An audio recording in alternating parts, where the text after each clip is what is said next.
since both my parents worked full-time. I attended daycare from a young age and grew up watching them work tirelessly every day, inspired by their dedication. I dreamed of becoming a successful career woman, an independent person who could stand on her own without relying on anyone else. Fueled by this ambition and my naturally strong personality, I became highly competitive as a child. If I fell during a race in PE class, I would get back up without crying, determined to finish strong. If I didn't score at the top of my class on a test, I'd stay up late studying until I achieved better results. Failure was never an option for me. You don't always have to be number one, Sarah, my parents would say. We just want you to shine as yourself. We're proud of your hard work, but remember, it's important to lean on your family too. We're here to support you. I carried that advice with me as I entered a prestigious high school known for its rigorous academic standards. Passing the entrance exam with top scores was a milestone, and it was there that I first met Mark, someone who would eventually change my life. Mark had the highest grades in the entrance exam and delivered the freshman speech at the opening ceremony. "I've always worked hard and never feared failure," he said during his speech. "It's okay not to be number one. I believe failure is a valuable experience." Those words resonated deeply with me, reminding me of my father's similar encouragements. I felt an instant connection to Mark. As fate would have it, we were placed in the same advanced class, a group of the top students in the school. Despite the competitive environment, Mark consistently outperformed everyone. As we grew closer, Mark shared stories of his upbringing. "I've never placed second in academics or sports," he said, his tone a mix of pride and humility. "My mom was strict, but I'm grateful. It made me capable of handling almost anything." Meeting his mother at the entrance ceremony, I understood where his drive came from. She exuded strength and sophistication, and her influence was evident in Mark's achievements. Over our 3 years of high school together, Mark excelled at everything. He was a class leader, the anchor for our relay team, the choir competition conductor, and always topped the exams. Though I admired him deeply, and had a quiet crush, I never acted on my feelings. He seemed out of reach, a level of perfection I could only aspire to. After high school, I focused on my own goals, determined to carve out a path of success. I faced multiple job rejections, but I never gave up. Eventually, I landed a position at a top company, a prestigious opportunity, even though it was my 5th choice. This marked my first step toward my childhood dream of becoming a career woman. As one of the few women hired for a general position at the time, I worked tirelessly. My days were a blur of travel, running in heels I wasn't yet used to, and striving for both financial and emotional independence. While I occasionally exchanged emails with my parents, I avoided burdening them with my struggles. I knew they were aging, and I wanted to reassure them that I could handle things on my own. Yet, as I approached 30, I couldn't help but feel unsettled watching my friends settle down and start families. When an invitation to my high school reunion arrived, I decided to step away from my work-focused life for a night and attend. Seeing my old classmates was both surreal and heartwarming. Amid the laughter and reminiscing, I heard a familiar voice. "Sarah, is that you? Wow, you look amazing." "Mark." I turned to see him, looking just as sharp as I remembered. "It's been so long, you haven't aged a bit." We fell into easy conversation, catching up on the years we had missed. Mark was now a top salesman at a multinational company, a dream role I had once aspired to myself. "I just won first place in the company's young sales division," he shared with a modest smile. "They even held an award ceremony for me." Mark still carried the aura of an elite achiever, but he was more laid back than I remembered. His suit fit him perfectly, and I couldn't help but admire the man he had become. As we talked, I told him about my own career and how hard I had been working. That night, our connection rekindled, and soon after, we began dating. Although our busy schedules limited how much time we could spend together, I was happier than I had been in years. Slowly, I began to consider that life might be more than just work. Perhaps it was time to build something lasting, a home, a family, a future beyond my career. On our 1-year anniversary, Mark proposed, and I said yes. After more than a decade, we were finally coming together. At 30, marriage felt like a significant milestone, filling me with both joy and uncertainty. My demanding job required me to travel frequently, and I faced a difficult choice: should I request a transfer, stay in my current role, or even consider a career change? Mark, ever supportive, reminded me how much I loved my work. I trusted that Mark would support whatever decision I made, though I carried mixed feelings as I went to meet his mother, Amy. Since Mark's father had passed away a few years earlier, it was just her now. Amy had always seemed strict, but when I saw her again, She looked even thinner and more severe than I remembered. "So, you're Sarah," she said, her eyes assessing me. "I hear you were Mark's classmate in high school. Graduating from that school means you must be quite smart." "I'm not sure about smart," I replied nervously, "but I work hard. I'm at a large company in a position not typically held by women. I'm currently leading a major project." As I continued explaining myself, Amy suddenly smiled. That's enough. I can see you're very capable." I felt a wave of relief, thinking I'd earned her approval, but then she added, "You know, I don't need a career woman. A woman's job is to take care of the home, send her husband off with a smile, have a warm meal ready when he returns, and raise the children properly. That's what I did, and it's what I expect from you." Her words left me stunned. Mark had never mentioned any of this. "She's right," Mark said casually. "I'll make the money, you don't need to work." Although being a successful, independent woman had been my childhood dream, I couldn't deny that I was physically and mentally exhausted from the demands of my job. Amy pressed on. "A woman's happiness is in supporting her husband. If you keep working, people might think Mark can't support his family." I looked to Mark for support, but he just nodded in agreement with his mother. It shocked me. I thought times had changed, that people no longer saw working wives as a reflection on their husbands. "But I'm not very good at housework," I protested weakly. "I've focused on my career, so I might need some help." "That's concerning," Amy said, frowning, "but I can teach you. After all, we'll be living together."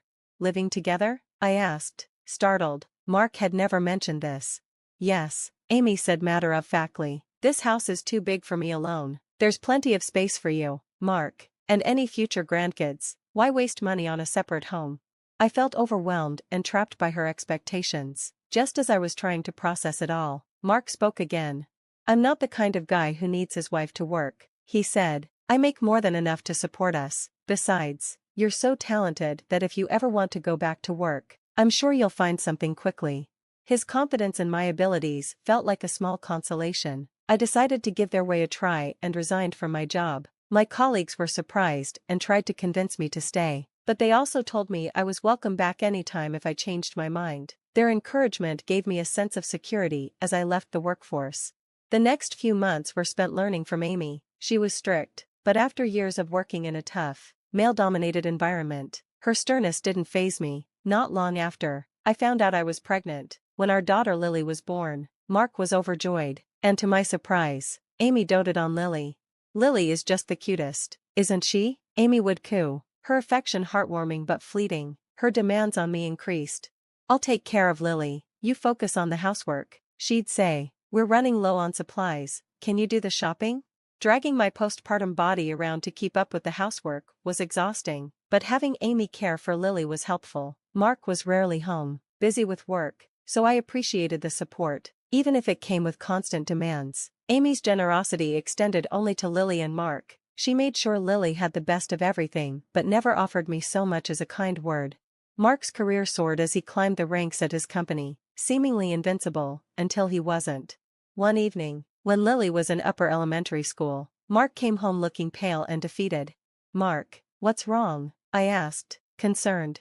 He slumped into a chair and buried his face in his hands. "It's over," he said. "I made a huge mistake at work. The client was furious, my boss berated me, and even my juniors pitted me. I couldn't take it, so I quit."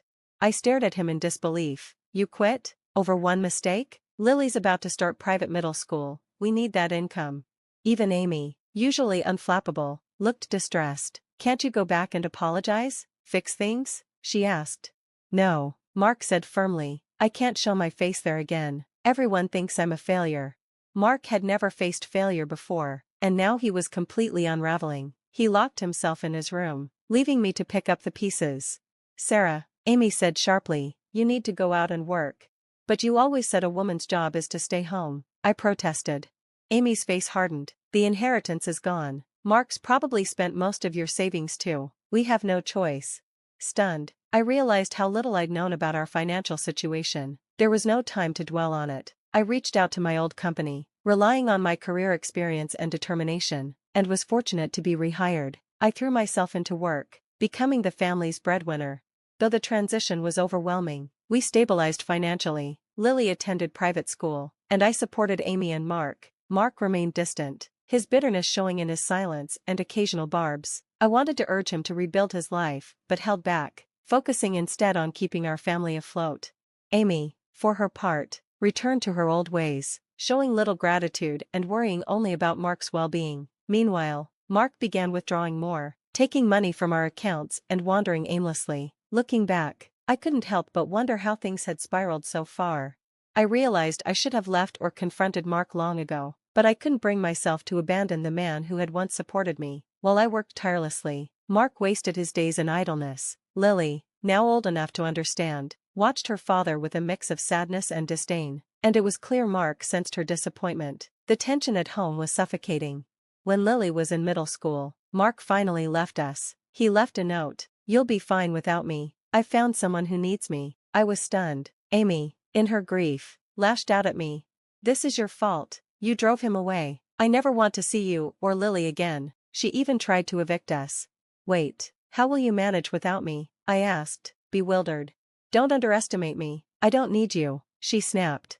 And so, Lily and I packed our things and left the house. By then, Lily was mature enough to help with household chores while I focused on my career. We were busy, but we found happiness in our small but peaceful life. I didn't file for divorce immediately since I had no idea where Mark was. After 7 years of no contact, he was legally declared dead, which simplified the process. 10 years passed. Lily graduated from university and started her career, becoming a strong, successful woman. I was proud of her, and of myself, for navigating the hardships we faced. I was dating Tom, a kind and dependable man, and we lived together in a cozy home. Life felt complete. Then, one day, I received a call from an unknown number. Thinking it might be work-related, I answered. "Sarah, it's me. I had a hard time finding your number," the voice said. It was Mark. "What do you want?" I asked, my heart pounding. "I'm in trouble. Please help me. We're still family, right? It's your duty to help your husband." The nerve of him. "You abandoned us for 10 years. How dare you call now? We're not family anymore. Don't contact me again." I hung up, furious and shaken. I didn't tell Tom about the call and tried to move on, but a few days later, I returned home early to find shadows near my front door. Fearing it was an intruder, I approached cautiously. It was Mark and Amy. "Finally, you're home. We've been waiting," Mark said, looking desperate. "What are you doing here?" I demanded. "Please, Sarah, we've had our differences, but we're still family. I need your help." Mark explained that after leaving me, he had moved in with a younger woman named Emily, who needed him. However, their life quickly spiraled out of control. Mark worked low-paying jobs to maintain a facade of success, borrowing heavily to impress Emily. Amy, who had tracked Mark down, moved in with him, only to find herself living in poverty. "I'm drowning in debt. We're still married. Sarah, let's start over. You're doing well, right?" Mark pleaded. Before I could respond, Lily arrived home. "What's going on here?" she asked. Mark turned to her, his face softening. "Lily, you've grown so much. You look just like me. We're family." Lily's voice was firm. "No, we're not. Mom and I have been fine without you." Mark tried to argue, claiming we were still married, but Lily stopped him. "Mom filed for divorce years ago. You were legally declared dead after 7 years of no contact." Mark and Amy were stunned. "But that's impossible. You can't do that without my permission," Mark stammered. "Of course, she could. My stepdad, Tom, is a lawyer, and he handled everything," Lily said. Mark's face turned pale, desperate. He tried to defend himself. "I didn't mean for things to get this bad. Emily needed me." I smiled grimly. "Emily? Did you ever learn her last name?" Mark shook his head. "No, she said she didn't like sharing personal details. Her last name is Stone. She's married to your former boss, Mr. Stone." Mark's face drained of color as I explained. Emily had used him for years, while her husband remained unaware of her lavish spending, until recently. Mr. Stone had hired a private investigator, uncovering everything. Just then, Tom arrived home. "What's going on here, Mark? If you're here to cause trouble, leave now. This is private property." Defeated, Mark and Amy left. Not long after, Mark faced legal consequences for his actions. Mr. Stone divorced Emily, and their lives were shattered. As for me, I had finally achieved the life I always dreamed of. Lily had grown into a strong, independent woman, and I knew she would never settle for less than she deserved. Tom and I chose not to marry. finding happiness in our partnership without legal formalities. I had overcome every obstacle and emerged stronger, and I hoped Lily would always remember to chase her dreams and never let anyone hold her back.